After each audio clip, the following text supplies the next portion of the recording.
After Jesus had said these things, he went out with his disciples across the Kidron Valley, where there was a garden, and he and his disciples went into it. Judas, who betrayed him, also knew the place because Jesus often met there with his disciples. So Judas took a company of soldiers and some officials from the chief priests and the Pharisees, and came there with lanterns, torches, and weapons. Then Jesus, knowing everything that was about to happen to him, went out and said to them, "Who is it that you're seeking?" "Jesus of Nazareth," they answered. "I am he," Jesus told them.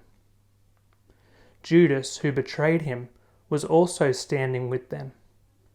When Jesus told them, "I am he," they stepped back and fell to the ground.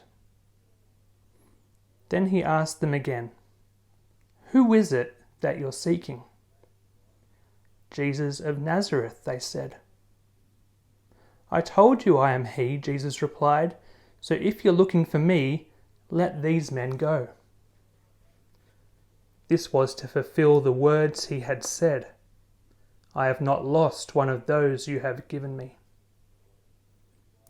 Then Simon Peter, who had a sword, drew it, struck the high priest's servant, and cut off his right ear. The servant's name was Malchus. At that Jesus said to Peter, "Put your sword away. Am I not to drink the cup the Father has given me?" Then the company of soldiers, the commander, and the Jewish officials arrested Jesus and tied him up. First they led him to Annas, since he was the father-in-law of Caiaphas, who was the high priest that year. Caiaphas was the one who had advised the Jews that it would be better for one man to die for the people. Simon Peter was following Jesus, as was another disciple. That disciple was an acquaintance of the high priest, so he went with Jesus into the high priest's courtyard. But Peter remained standing outside the door. So the other disciple, the one known to the high priest, went out and spoke to the girl who was at the door and brought Peter in. Then the servant girl, who was the doorkeeper, said to Peter, "You aren't one of this man's disciples too, are you?" "I am not," he said. Now the servants and the officials had made a charcoal fire because it was cold. They were standing there warming themselves, and Peter was standing with them, warming himself. The high priest questioned Jesus about his disciples and about his teaching. "I have spoken openly to the world," Jesus answered him. "I have always taught in the synagogue and in the temple, where all the Jews congregate, and I haven't spoken anything in secret. Why do you question me? Question those who heard what I told them. Look, they know what I said." When he had said these things, one of the officials standing by slapped Jesus, saying, "Is this the way you answer the high priest?" "If I have spoken wrongly," Jesus answered him, "give evidence. But if rightly, why do you hit me?" Then Annas sent him bound to Caiaphas, the high priest. Now Simon Peter was standing and warming himself. They said to him, "You aren't one of the disciples too, are you?" He denied it and said, "I am not." One of the high priest's servants, a relative of the man whose ear Peter had cut off, said, "Didn't I see you with him in the garden?" Peter denied it again. Immediately, a rooster crowed. Then the Jewish leaders took Jesus from Caiaphas to the palace of the Roman governor. By now it was early morning, and to avoid ceremonial uncleanness, they did not enter the palace, because they wanted to be able to eat the Passover. So Pilate came out to them and asked, "What charges are you bringing against this man?"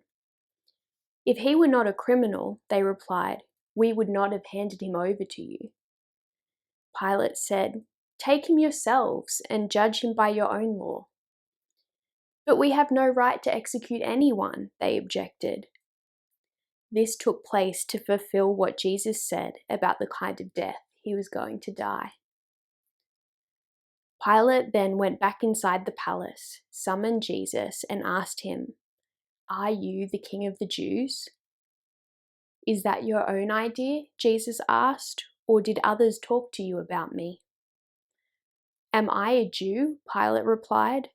"Your own people and chief priests handed you over to me. What is it you have done?" Jesus answered, "My kingdom is not of this world. If it were, my servants would fight to prevent my arrest by the Jewish leaders. But now my kingdom is from another place." "You are a king then," said Pilate.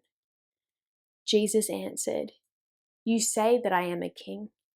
In fact, the reason I was born and came into the world is to testify to the truth.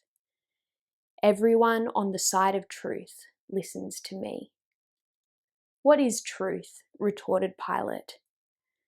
With this, he went out again to the Jews gathered there and said, "I find no basis for a charge against him. But it is your custom for me to release to you one prisoner at the time of the Passover.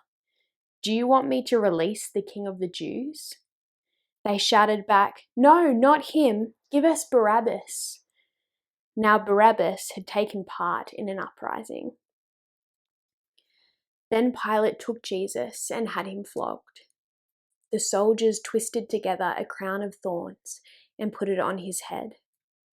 They clothed him in a purple robe and went up to him again and again, saying, "Hail, King of the Jews!" And they slapped him in the face. Once more, Pilate came out and said to the Jews gathered there, "Look, I am bringing him out to you to let you know I find no basis for a charge against him." When Jesus came out wearing the crown of thorns and the purple robe, Pilate said to them, "Here is the man." As soon as the chief priests and their officials saw him, they shouted, "Crucify! Crucify!" But Pilate answered, "You take him and crucify him. As for me, I find no basis for a charge against him." The Jewish leaders insisted, "We have a law, and according to that law he must die because he claimed to be the Son of God." When Pilate heard this, he was even more afraid, and he went back inside the palace. "Where do you come from?" he asked Jesus. But Jesus gave him no answer.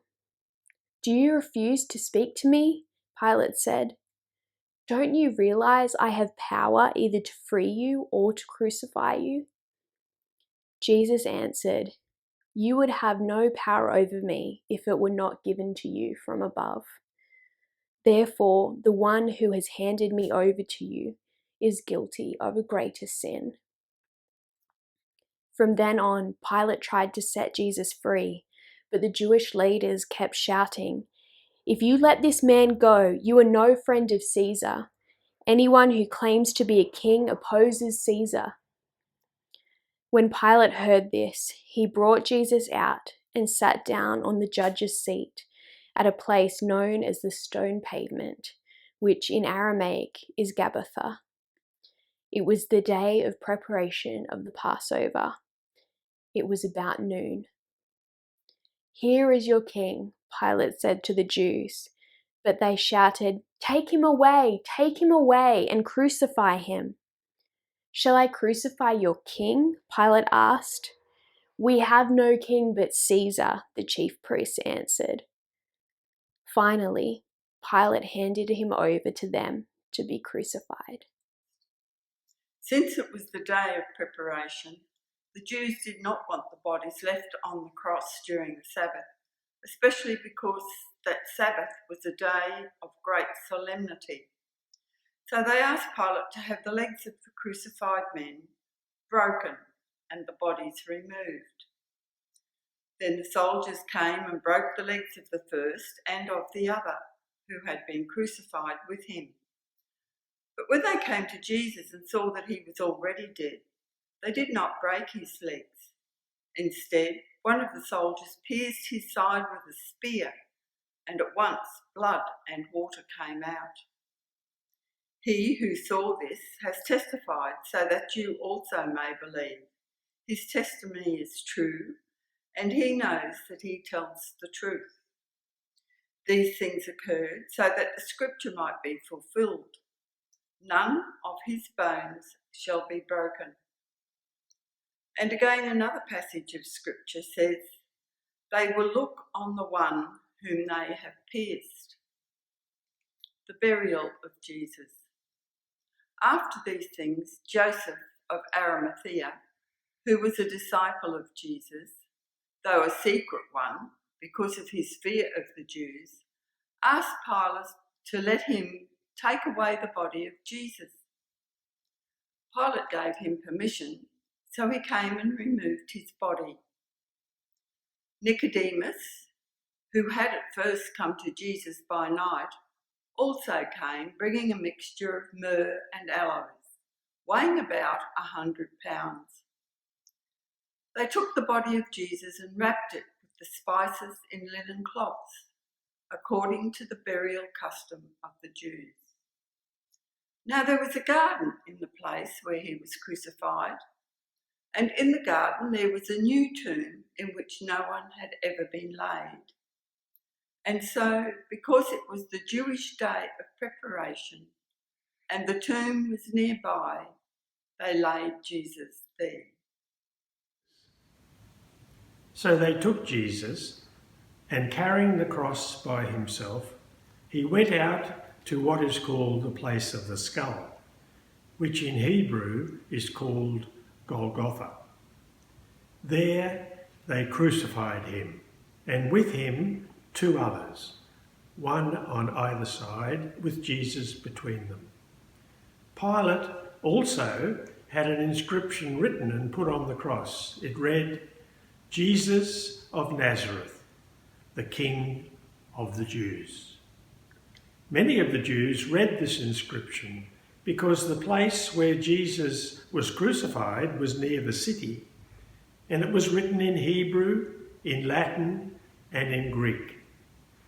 Then the chief priests of the Jews and Pilate, do not write the King of the Jews, but this man said, I am the King of the Jews. Pilate answered, what I have written, I have written. When the soldiers had crucified Jesus, they took his clothes and divided them into 4 parts, one for each soldier. They also took his tunic. Now the tunic was seamless, woven in one piece from the top. So they said to one another, let us not tear it, but cast lots for it to see who will get it. This was to fulfill what the scriptures says. They divided my clothes among themselves, and for my clothing they cast lots. And that is what the soldiers did. Meanwhile, standing near the cross of Jesus were his mother and his mother's sister, Mary, the wife of Clopas, and Mary Magdalene. When Jesus saw his mother and the disciple whom he loved standing beside her, he said to his mother, woman, here is your son. Then he said to the disciple, here is your mother.